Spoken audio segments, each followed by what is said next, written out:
All right, YouTube, how you doing? Welcome back to the channel. It is Tuesday, August 27th. We have a full MLB slate to dive into in today's video. Like we always do, we're going to go through each and every one of these games. I'm going to give you my lean on the side. I'll give you my lean on the total. We'll talk about any other plays, like player props that we like in the game as well. But as always, keep an eye on the pinned comment. That is where all of my final plays, so I'm actually rolling with myself, all of those plays will live if you do want to fade me. But last night was not one of those nights. We have a nice little, I think, cha-ching worthy 4-1 night. Now, the Padres money line and the Padres first 5 plus 0.5 were half unit plays. So realistically, this is like a 3-1 night because we split the unit there. But from a green and red perspective, it was a 4-1 night. The Jays and Red Sox, it took a little bit to get the gas going on that game, but it ultimately does cash the over with ease. The Rays, Mariners, Nerfy, that cashes. The Braves and Twins, bad look there, but we were right about the Padres at least. A nice 4-1 night. Monetarily wise, probably like a 3-1 night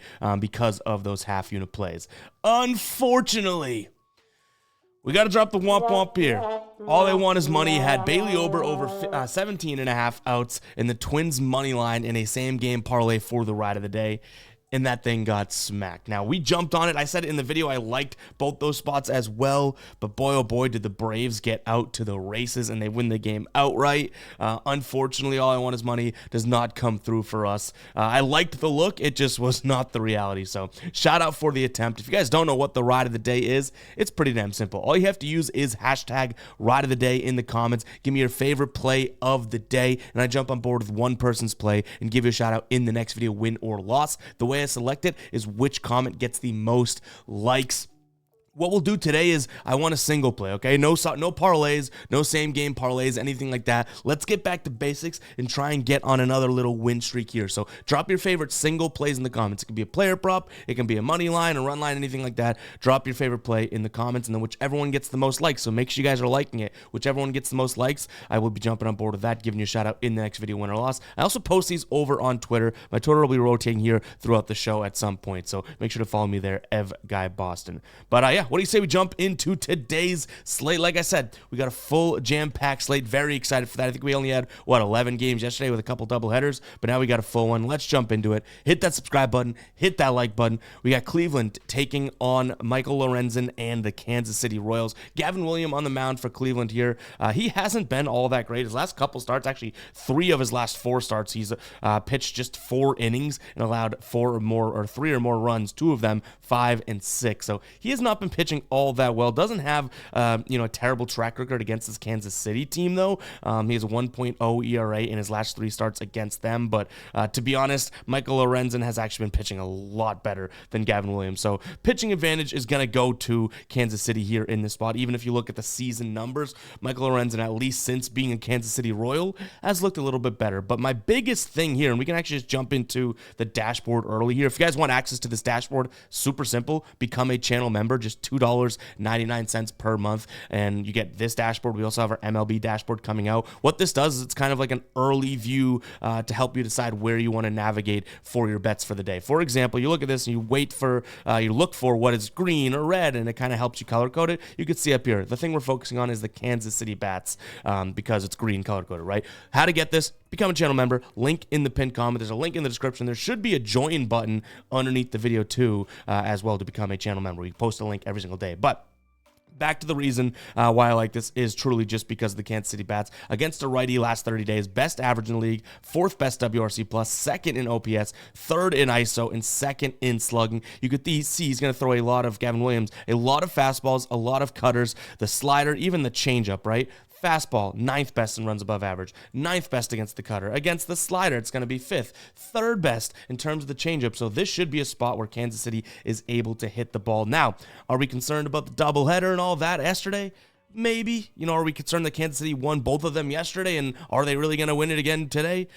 Maybe, but I will say that this just seems like a decent spot for, Kansas City to say, let's just keep kind of grinding and doing what we're doing, right? So give me them on the money line. It's not even like that bad, right? Plus 134 seems a little silly, but to be honest, you look at this and it's like, well, I think they have the better offense. Maybe you could argue that Michael Lorenzen ain't all that great. Maybe you can argue that Cleveland's going to avoid the sweep at home, but for plus 134, might be worth a little bit of a sprinkle, right? In terms of the total, I don't mind taking a peek at the over here because, again, I don't think that Lorenzen's going to shut them down. He has been better than Williams, but I don't think he's going to go out there and shut them down. And though Cleveland's offense has been a little bit shaky, right, especially against righties, actually against lefties too, last 30 days, last 40 days or so, I still think that they could get to Lorenzen to some degree. Maybe the safer way in the play that we might want to roll with this is looking at Kansas City's team total over. That could definitely be a move here as well. All right, Detroit taking on the Angels here. We have Hunter on the mound for Detroit. Looks like he's going to be going up against Johnny Cueto, who Johnny Cueto didn't look all that stupendous in his first start in a while, right? But first start of the season. I believe he went 6 innings. What was it? 3 earned runs, 4 earned runs, something like that. But allowed a bunch of hits. So maybe he'll be a little bit sharper today. To me, still not worth trusting him yet. But what I will say is the Angels offense should be slightly superior to this Detroit team. Angels against lefties last 30 days, Brent Hunter being a lefty. Now, how many innings is Hunter going to give you? Obviously, that's still something that's on the table. In fact, in his recent starts here, he's gone, where is it? He's gone 3 innings pitched. Then he went 6, 5, 3. So he's either going to give you a short amount or they're going to try and extend him, right? So that's all going to be dependent on, I guess, what we can look at from a Tigers bullpen, which they should be fairly rested. So maybe looking into Hunter's numbers isn't all that worth it, them going up against lefty, but let's do it anyways. Angels up against lefties last 30 days, 4th in average, 9th in K rate, 7th in on-base percentage, in middle of the pack when it comes to OPS and WRC+. On the road against lefties in the last 30 days. They're top 10 in virtually every stat. So maybe the Angels have a decent day today here. I would say that I'm leaning towards the Angels, not to back Johnny Cueto, but to kind of almost fade the price tag of the Tigers here, -162. So I don't think that I end up getting to the window with this one and placing this bet, but I don't think that I'd want to take this Tigers team at -162. And you might say, oh, but they've won 4 straight games. They played against the White Sox, you know what I mean? And yes, they kind of dominated all those games, but they played against the White Sox. I'm not giving them credit for a win streak if all of those games within the streak are against the White Sox. Right now, they did have, a good series against the Yankees a couple series ago. It's like, all right, maybe they are kind of playing well right now. But again, I kind of want to see it. -162, that's the type of price you pay for a really good team against a bad team, right? These two teams are a little bit closer, in my opinion, than that there. Even though the Angels are far worse, the Tigers just aren't good enough to back for -162, in my opinion. In terms of a total, I don't mind leaning towards the under here. Like, again, I think the Tigers had a really good series against Chicago. I don't think that they necessarily keep that pace up. I think they come back down to earth a little bit here, but it's all going to depend on if Hunter and, Cast or Johnny Cueto can kind of suppress these two teams. So I do like the under, but I don't think that, again, I don't think this is the sexiest matchup on the board today. I'm just being transparent with you guys. But speaking of sexy, Prize Picks still has the Play 5 Get $50 instantly promo going on for new users right now. And it is Tuesday, meaning we're eating some tacos today. Taco Tuesday over on Prize Picks, guys. If you don't know what Taco Tuesday is, they discount multiple squares throughout the day, so we have better chances of winning. But again, this promo is absolutely awesome. We haven't seen a sexy game on the board yet, but we do have a sexy promo. Play $5, get $50 instantly into your account for new users. No strings attached, no questions asked. You could put in $5, play $5, you're going to get the 50. It's an absolute no-brainer. 10 times your money right there. So go check it out, guys. That link to sign up for Prize Picks is in the pinned comment. You can also sign up and just use the code GUYBOSTON if you want to find the link elsewhere, but that link is going to auto-apply the code and everything like that. Go ahead and check out Prize Picks, guys. Combine 2 or more plays into a slip. The more you get right, the more you get paid out. And if you do a $5 entry, you're going to get $50 in your account instantly. Go ahead and check it out. But let's keep it going with these games. We have a couple non-sexy spots on today's slate, but a couple that I do like. So let's get to those. Last time I used the word sexy so much, I was looking in the mirror. That was tough. All right, let's go. We got Cincinnati taking on Oakland.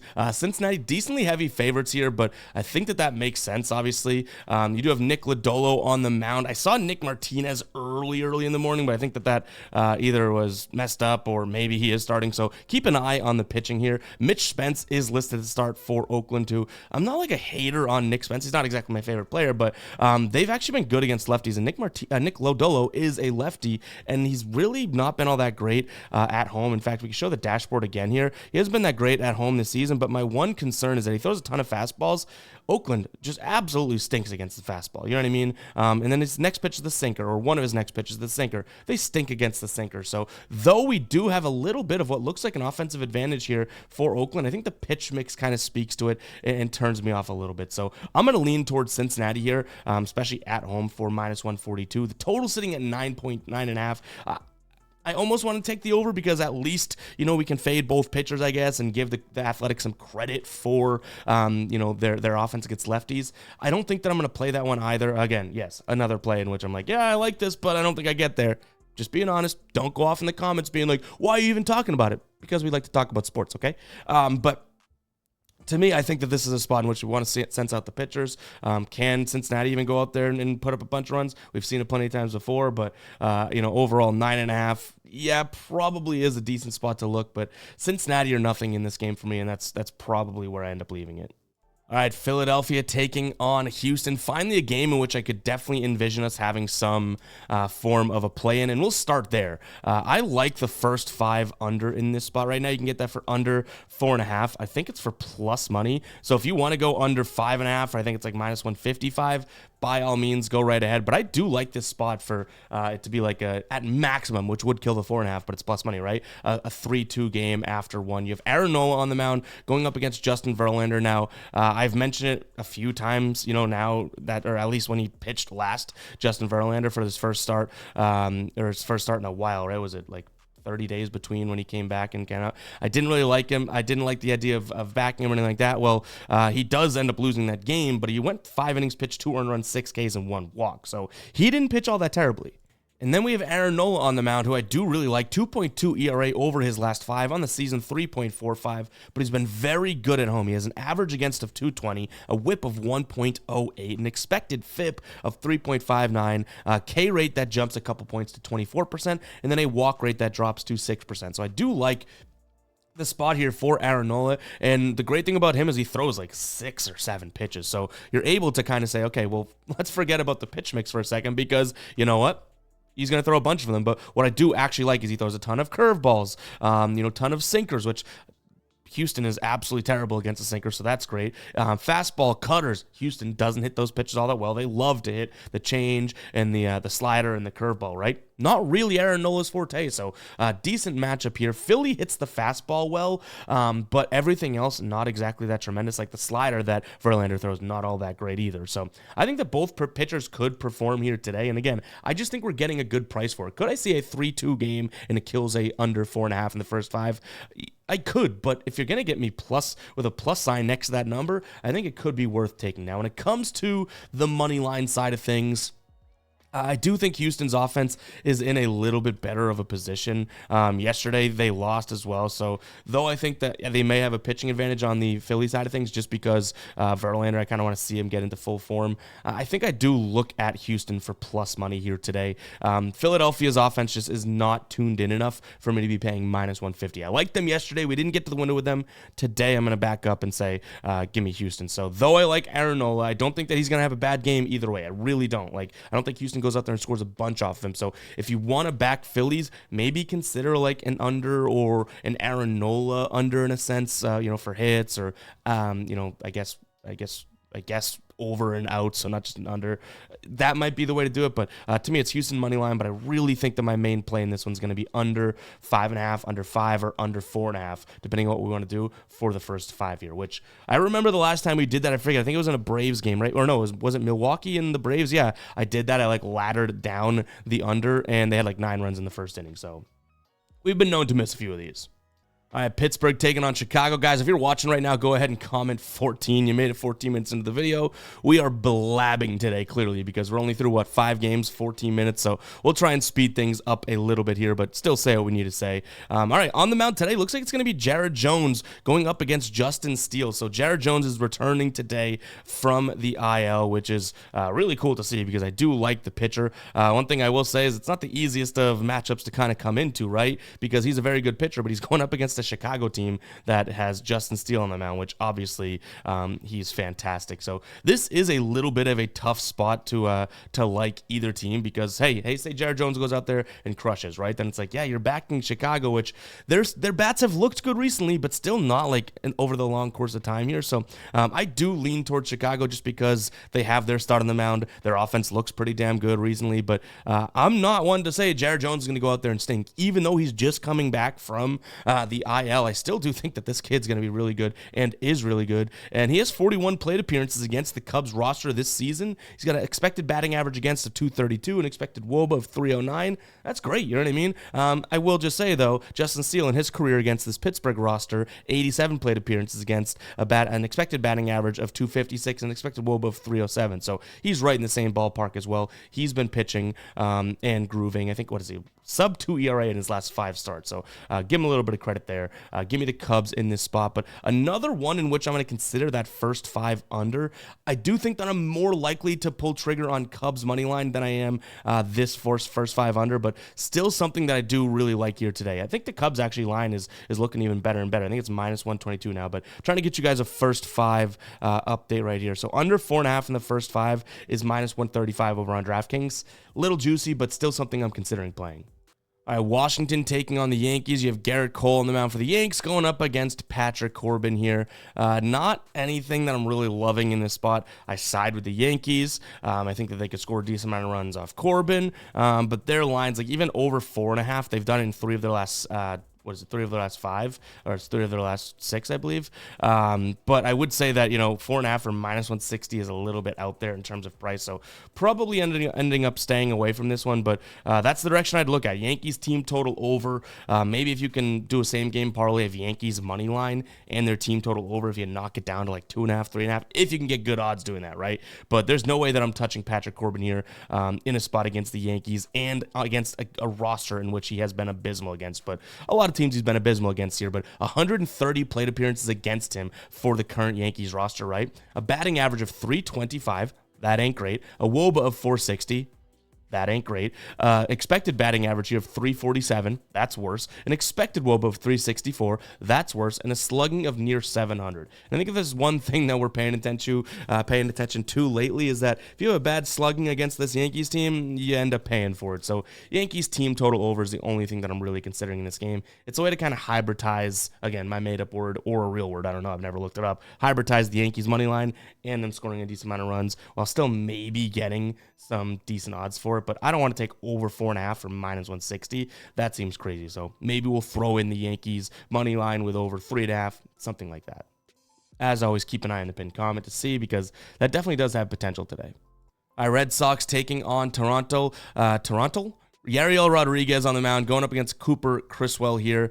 So the Red Sox, I mean, that ends up being a pretty damn interesting game last night, right? So they lose that one, was it 7-3, but they definitely battled back to help contribute towards the over. Now, Toronto ends up scoring late too, but that was a 5-1 game in that like 8th or 9th, something like that. And then Duran hits a home run, making it 5-3. I think I have this correct. And then Toronto scores a couple later in the game even. So we end up cashing that over. But it was kind of sketchy because the pitching and all that was a little messed up because they had the continuation game before. Whatever. Today we got Cooper Criswell going up against Yariel Rodriguez. I think the Red Sox continue to put in the work of, going out there and scoring runs, even though yesterday they only scored 3. Like, they had a lot of opportunities, leaving guys on base and stuff like that. So Red Sox over 4.5 right now for minus 130 probably is the move. I don't mind the idea of taking an over again. Clearly Toronto's bats are looking okay as well, and I don't think Cooper Criswell is going to be like this savant against them. Now, he only has 13 plate appearances against this roster in his career, but 384 expected batting average against, an actual batting average against of 417, a slugging of 673. So from what they've seen of him, they've been able to hit him, right? But again, it's only in 13 plate appearances, so I don't want to put too much weight into it, but it's enough for me to say, okay, let me continue thinking about the over. But I do think that this is a spot in which the Red Sox could bounce back here as well. So give me the Red Sox team total over, and then a slight lean towards the full game over. All right, we got Minnesota taking on Atlanta here. So this is a tough one to say in terms of pitching. So we got Simeon Woods Richardson for Minnesota, and then Spencer Schwellenbach for the Braves. I guess that wasn't tough to say, but there's just a lot of letters in both of those guys' names, right? But nonetheless, here we have Simeon Richardson going up against, see, I couldn't say it there, against Spencer Schwellenbach. The one thing I'll say again about this one is that neither one of these pitchers I really am putting into like that fade category, right? But we do have an offense on the side from Minnesota here that I do think is fairly trustworthy. Now, could you make the argument that, hey, buddy, look at what happened yesterday, right? Well, Minnesota comes through and still scores 6 runs. They just got beat out the gates like 9-1, you know what I mean? So they still ended up making a fight for that. And now you have them for near even odds at home with a comparable pitcher. I think that Minnesota is going to be my lean today. Now, do I have the balls to pull the trigger on it after seeing them get tattooed in the first couple innings? Not necessarily. I do think that this is a spot for a nerfy consideration because I don't think the Braves have the offense like they did yesterday. And again, even though I was wrong yesterday, I still think you have 2 above serviceable pitchers on the mound today. So I like Minnesota in more of a low-scoring game, not low enough to pull the trigger on the under because still Minnesota wins this game by scoring a decent round of runs, right? I don't think that they are going to scrounge one out. But through one inning, I could see 0 runs, and then Minnesota winning this one like maybe 5-3 or something like that, in bounce back fashion. But overall, I do think that, the nerfy is probably the only thing I look at here after how quick this game got out to the races yesterday. Like, there's got to be some little regression, right? Like, they can't progress. Got to be some regression. So give me Minnesota as well as the nerfy, as well as maybe like an under, but I think this could be like an 8 flat game, you know what I mean? Which would be a push. All right, we got St. Louis taking on the Padres here. We loved the Padres yesterday, and it worked out for us yesterday. Played them 2 separate ways. My only issue in kicking myself thing is that the fact that we only put a half unit on both of our plays there. I still like them again today. I don't know if I'd go, full game money line again. We liked that yesterday because they had the plus money, right? Which I still don't necessarily hate it. St. Louis definitely has what I'd consider a slightly better bullpen. But overall, to keep it simple, I lean Padres again. I definitely lean them on the first 5 as well. First 5, you can get -1, I think -140, so it's right in the same range. But if you want to spice it up for even odds, Padres first 5 -0.5 here. They are hitting righties really well. Miles Mikolas on the mound. He is a righty and not a very good pitcher in the first place. The one thing is that, Dylan Cease, though it's a small sample size, nearly 20 plate appearances against, he hasn't looked all that great. He's got a batting average against these current St. Louis Cardinals of 400, so that's not great. But you flip it over to Miles Mikolas here, 304 expected batting average against, an expected WOBA of 334. Like, he could get touched up by the St. Louis team as well. He throws a ton of fastballs. Boom, San Diego hits the fastball. He throws a ton of sliders, 3rd best in the league in terms of runs above average against the slider, right? And then you flip it over to Dylan Cease, and it's like, okay, well, he throws a slider nearly 50% of the time. St. Louis, we can even jump into the dashboard here. St. Louis, literally the one pitch that they are dog water at hitting. So I like the spot for Dylan Cease to have a decent game today. That's why we're considering them on the first 5 run line as well. And that way we don't necessarily have to back the full game, the bullpen, anything like that. But we might do what we did yesterday, which is take them run line, even though we got plus 0.5 yesterday because they're underdogs, and money line splitting the unit. We'll see. I don't want to get too greedy taking the same play over and over again, but it makes a lot of sense again today. So that's the direction I'd go in. In terms of a total, I really would say I'd split this one, either St. Louis team total under or Padres team total over. I'm pretty damn tempted to take the Cardinals team total under in this spot and back Dylan Cease, and hopefully the bullpen keeps it together. All right, I'm sounding the psycho alert alarm here early, so you guys know that everything that I'm talking about here could be considered psycho. I don't mind the White Sox, at least on the first 5 today. You have Garrett Crochet on the mound going up against Andrew Heaney. I like Garrett Crochet a lot more, even though he's had his spots in which it doesn't either look like the team cares about him or he doesn't care because they've been so bad. But still, the dude is really, really good. He has that one really bad start against, I think it was the Cubs, right? But other than that, the dude's crushing. Like, he has a 2 1/3 pitched game with 7 earned runs in his last 5 and still has a 2.8 ERA over his last 5, with that included. Like, that's absolutely crazy. And you look at it from an offensive perspective, against lefties, Texas actually 30th in the league in terms of average, 29th in on base, 29th in OPS, bottom 5 in ISO, bottom 3 in slugging. Like, this is not a very good Texas team offensively, especially against lefties. Though the White Sox stink out loud as well, it's like, still could be a spot in which you consider the White Sox here. So for some big plus money, I might just back Garrett Crochet and say, first 5 run line or first 5 money line, whichever we really want. And like I said, I sounded the psycho alert alarm, so I know it. I know this is a little crazy, but right now, first 5 money line, you can get them for plus 100 odds. Don't necessarily hate that. Now, the problem being it's still the White Sox, right? So Garrett Crochet could pitch 5 innings of 1-run baseball, and the White Sox could have like -3 runs. So it could be tough. Maybe it's worth considering like Rangers first 5 runs under 1.5 or something like that, just for a little bit of a flyer, because you can get that for plus 120 on DraftKings. But yeah, that's kind of the direction I'm leaning in. I don't mind the under either. I don't think either offense is going to tattoo anybody today. It's sitting at 8.5. I don't mind that. So I'd also consider the the first 5 under as well. I would look at the full game as well, right? I keep saying as well. But to me, it's like you do have two serviceable pitchers, one really good, one serviceable on the mound against 2 bad offenses. Why not isolate it to 5 innings, right? So keep an eye on the pinned comment. As crazy as it is to back the White Sox or anything like that, we could find a way to do it. The simplest way probably is that first 5 under. So keep an eye on the pinned comment to see what we roll with. All right, real quick, guys, I wanted to let you know that we still have, I believe, a bunch of spots in the NFL Survivor pool right now. It's filling up fairly quickly, so go ahead and get in there. It's a $10 pool, guys, and you have the chance to win, if we fill it up, $3,000 or nearly $3,000. It's a winner-take-all format. Super, super fun for the NFL season. You just pick one team each and every week. If that team wins, you move on to the next week. You survive. The catch is you can only use a team one time during the entire season. So say you back the Chiefs in week number 1 and the Chiefs win, well, great, you move on to week number 2, but you can't use the Chiefs again. So pretty damn cool, guys. Again, that is our NFL Survivor contest. That link is going to be in the pinned comment as well. Go check it out. It's a $10 entry for your chance at $3,000. It's going to be really fun. We're going to be talking about it plenty throughout the NFL season as well. And also, you can enter 5 times. So if you want to spend 50 in there, 5 different entries, meaning you could be taking, and they're all treated independently, so you could be taking 5 different teams each and every week. Like if you pick the Chiefs in one and in week 1 and then they win and you didn't pick them the next one, you could still use them in that other entry slip that you have. So go ahead and check it out, guys. That link is going to be in the pinned comment. Again, that's our NFL Survivor pool for this season. Super, super excited for it. $10 entry. Go check it out. All right, Milwaukee taking on San Francisco. The pitching, I think, is going to be important here because you have Tobias Myers on the mound going up against Logan Webb, and I was already like kind of trying to find a way to get to Milwaukee prior to, looking at the pitching, which obviously took 2 seconds because Milwaukee's bats have been good.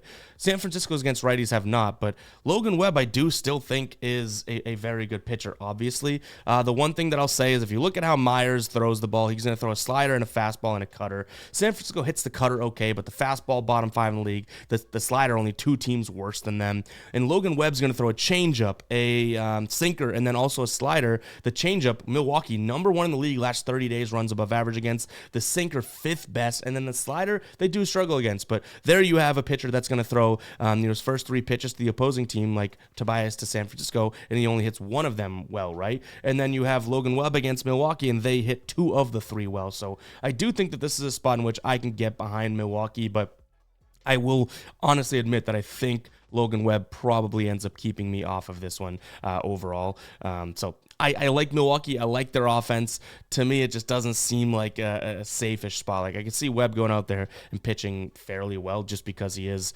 a good pitcher, but he is on the road. He struggled sometimes on the road this year, so kind of wishy-washy in this one. I understand it. One thing I will say is that total at 7.5, that does also kind of factor into the idea of not playing Milwaukee, because if I were to back Milwaukee, it's because originally their offense is better, right? But if that's total down at 7, if that total is down at 7.5, kind of tells you it's not going to be a high-scoring game, so why would I back the offensive team, right? I'd also consider a Nerfy in this game. I like I said it earlier, right? I think it was Atlanta, Minnesota. I hate the idea of liking Nerfies when still liking a bunch of runs or offense in the game, but this spot makes sense. Myers and Webb seem like they could easily go out there and pitch 3 innings, 3 outs. Third try is the charm, right? 3 outs against one of these teams and be able to get the Nerfy done. All right, Colorado taking on Miami here. Yesterday, I really did like the under, and it finished 3-2 in Colorado. We had a bunch of yapping in the comments, and I was like, I don't know. I mean, that's what I like. I will say I didn't play it myself, so I can't even take credit for it, right? But kind of a similar spot here today. Now, I'm not going to sit here and back the pitchers of Cal Quantrill and Rodri Munoz, but I don't necessarily love either offense, so 11 just seems a little bit too high for me in this spot. So I initially go to the under, and I like Colorado again. They're at home against a team in which is now only going to be playing their second game in Colorado, so could be a decent spot there. This has been a Miami team that is so bad on the road. I think they're 22-40 this season. Now, I mean, they're bad overall. Like, they're pretty much the same at home, so shouldn't even be saying that. But overall, like, this just should be a spot in which Colorado gets the job done. They are favored pretty heavily, -148. Don't know if I want to pay that price tag for Colorado, but it's a direction I'd lean. Give me Colorado and the under. All right, Seattle taking on Tampa Bay. We cashed the Nerfy in this one yesterday. Do we go and cash the Nerfy? Do we go and pull the trigger, I should at least say, on the Nerfy today? I really want to. I don't want to be pushing my luck with these Nerfies, but I will say you have Logan Gilbert on the mound going up against Jeffrey Springs. Obviously, Gilbert's going to be the one that I trust here in this spot. But overall, we did see this cash yesterday. I like the idea of it. Jeffrey Springs, 2 of his last 3 starts, he's cashed the Nerfy on as well. On the season, when he's been on the road, he's 1 of 2. You flip over to Logan Gilbert's side of things. Logan Gilbert has cashed plenty of Nerfies. 64% of games, 67% of home games actually this season. The problem is his last 2 home starts, they haven't hit the Nerfy. So I am considering the Nerfy today, but, and it's a big but, could be a little tough to get there just overall. I also don't mind maybe taking a swing here at the first 5 under. I don't know if I want to trust Jeffrey Springs all that much, but again, Logan Gilbert in my brain is that good that he can kind of keep a game suppressed himself. And right now, odds-wise, you can go under, I think it's under 3.5, yeah, for -125. Might be the move. Maybe we consider way to fade Tampa Bay. But yeah, I've been kind of rambling on here, all to say I like Seattle. I like Logan Gilbert. I don't think Tampa Bay is going to perform all that well today. So don't mind them on the money line either. It's kind of similar to what I've been saying, right? Even though it backfires sometimes, what we saw yesterday work. Tampa Bay against righties, worth fading in my opinion. I don't think Seattle's going to win a barn burner, so I like the under, but that total's down to 7.5. So I'd go first 5 under, Tampa Bay team total under, and the Nerfy before I probably touch anything like a full game under. So give me Seattle and the Nerfy and first 5 under. All right, Arizona taking on the Mets here. Eduardo Rodriguez listed as a starter. I've also seen Brandon Pfaadt, so I'm not exactly sure who is, definitely starting, I guess, in the spot. So keep an eye on that. That definitely does kind of change how we want to do this. So again, keep an eye on whether or not we like, or whether or not Eduardo Rodriguez or Pfaadt is pitching, because you have a lefty in Rodriguez, a righty in Pfaadt. I do still think that the Mets are probably the side here for plus money. They have Sean Manaea on the mound. He's been pitching fairly well. He has decent numbers against this Arizona team, but it's not worth jumping all over because this Arizona offense has been so good.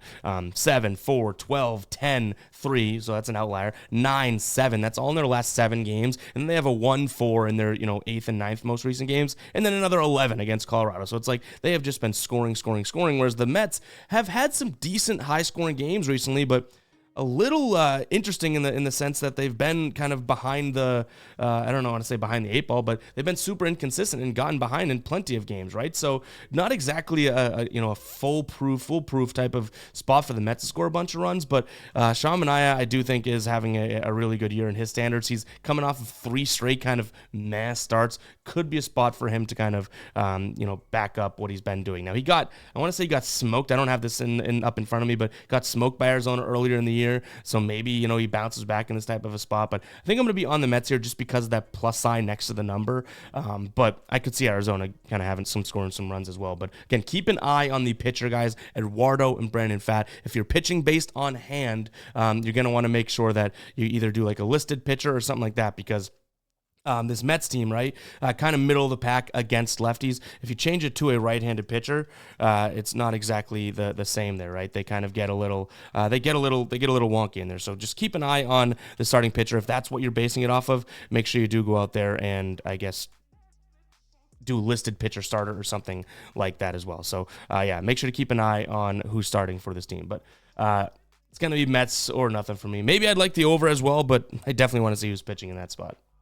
All right, Dodgers taking on Baltimore here. Jack Flaherty on the mound going up against Cole Irvin. I think you have a pitching advantage here for the Dodgers. You have an offensive advantage, even though it's not all that often you get an offensive advantage. This is probably a Dodgers on a money line or pass type of a spot for me. Baltimore coming to LA in this one. Now, they didn't have to worry about yesterday or, playing yesterday or like that, right? So I wouldn't say that they're in a tough back-to-back spot, but they are coming from Baltimore to LA. Even though it's been a day, I still think this is a better spot for them. The Dodgers have been at home for like 7 straight games, so give me them on the money line here. The total's at 8.5. I don't mind the over. That allows the idea of Baltimore's offense to kick into gear and the Dodgers to keep it going, so I don't mind the over 8.5 either. But guys, that is going to wrap it up for today's show. Hope you guys did enjoy it. If you did, you know exactly what to do. Hit that like button, hit that subscribe button as well.